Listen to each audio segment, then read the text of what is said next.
Yun, mabilis ang videos tayo mga boss. Yan, may video tayo. Nandito tayo sa, yan. Dito tayo sa may Camellia, Oldie Vista Mall, Silang. Yan. Kanina, napadaan tayo sa may Rosie. Mag-vlog sana tayo doon na Rosie. Nagpaalam tayo kaso mayroon yata silang hindi pa prepare doon. Kaya hindi tayo nakapag-vlog doon. Yun, at sana nakapag-vlog kasi may mga picture sana natin. Total, nandito na rin tayo sa Silang sana. Kung sinong malapit na ano sana doon, yun ang malapit dito. Nandun lang yung Rosie, oh. Sa may lagpas na ng ano na yan, Petron. Yung may paway na yan. Papuntang Dasma. Ito papuntang Dasma eh. Sa may yan, lagpas lang din dyan. Kaso sabi ng in charge doon,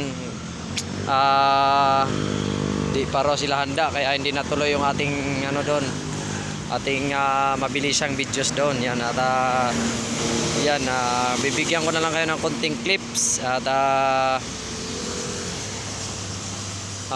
konting ano doon, info. Yan. At sana sa may yung malapit doon, pinuntahan ko yung dati may ano doon, branded na nagbibinta ng motor, wala na pala doon. Yung dito lang sa bungad. Yan lang mga boss, antabayan na lang Aga Cesar Works. At yun, at update tayo sa ating nilagay pala na carb.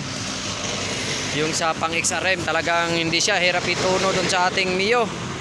Hirap siya ituno, di ko alam kung sa bagay may conversion kasi tayong ginawa doon. Baka titingnan lang natin maigi ko, baka mali lang yun. Yun. At sana madali natin yun, gawa ng marami na rin yung naubos nating oras doon. Halos almost ilang oras na rin tayo na ikabit natin yun para sa conversion niya. Gawa ng yun nga, yung nakikita nyo yung kung nakasilip kayo dati sa unang videos natin doon na in-upload yan, yung ating manifold, yung conversion doon sa ating manifold doon sa pang GY6 or pang XRM, basta pang GY6 carb to, ay pambarako. Buti may black pa tayo na nandoon na natabi at nakakabit pa yung manifold doon ng barako, yung nakadikit mismo sa kanyang black. Yun, tinanggal natin yun at yun, kinonvert natin doon at yun, umandar siya. Kaso nung pagdating dito mga ilang kilometers yun, nag-overrate siya, tumirik siya kasi kulang sa gas. Hindi siya walang persa, walang boilo ba. Yan lang siguro dahil masyado nang maliit. 19mm lang yung kanyang diameter doon sa kanyang carb. Kaya baka pag uwi natin, pag nakauwi tayo galing dito sa Silang, balak natin ikabit natin yung ating balik natin yung kahit sira-sira or defective na yung lumang ano natin, carb. Baka ibalik natin yung carb, kaya antabayanan nyo yung mga boss. At nagpalit na rin tayo ng panibagong ano, yung G-Things. Yun, antabayan nyo yun. Ipapasilip ko sa inyo yung G-Things natin kung may oras pa mamaya. Ayan, pagdating ko, medyo gabihin na yata kami dito. Ayan, at kasama natin dito si ano, yan, si Smash Violet, yung naka ano rin to, naka 24mm din yan na carb. Nag-plug reading ako kanina niyan, medyo ano naman siya, good naman siya. May reach lang siya, konting-konti lang reach. Siguro tuno lang talaga or magpalit lang ng G-Things.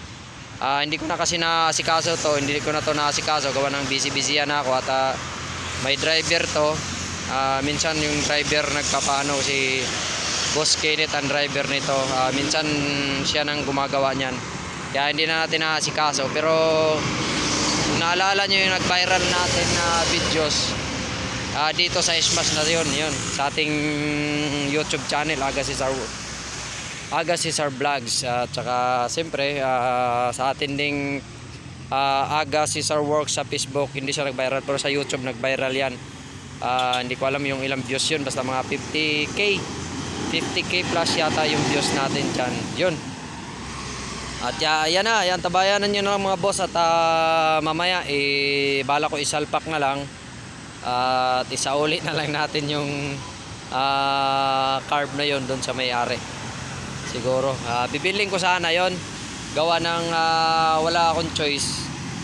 Kasi gusto ko nga ma-explore din yung ibang carb. Kung pwede ba talaga siya sa Mio. Pero may konting problema sa Mio at hindi natin talaga siya maituno muna ng maayos. At wala na tayong oras para maituno pa ng matagal. Kahit palitan ko ng G-Things, baka ganun din ang mangyayari. Medyo hard starting, di ko alam. Pero antabayan nyo lang mamaya boss. At yan, ako yan, kung bago lang kayo dito sa aking YouTube channel, pa-subscribe naman ang aking YouTube channel. At pahit na rin yung notification bell para updated kayo sa aking mga susunod na vlogs. Aga Cesar Vlogs, Aga Cesar Works, Boss RC yung FB page ni Boss RC 2.0, Chian Vlogs Ilabon. Thank you. Ride cheap, ingat lahat. Shout out na rin sa mga taga Silang. Peace you.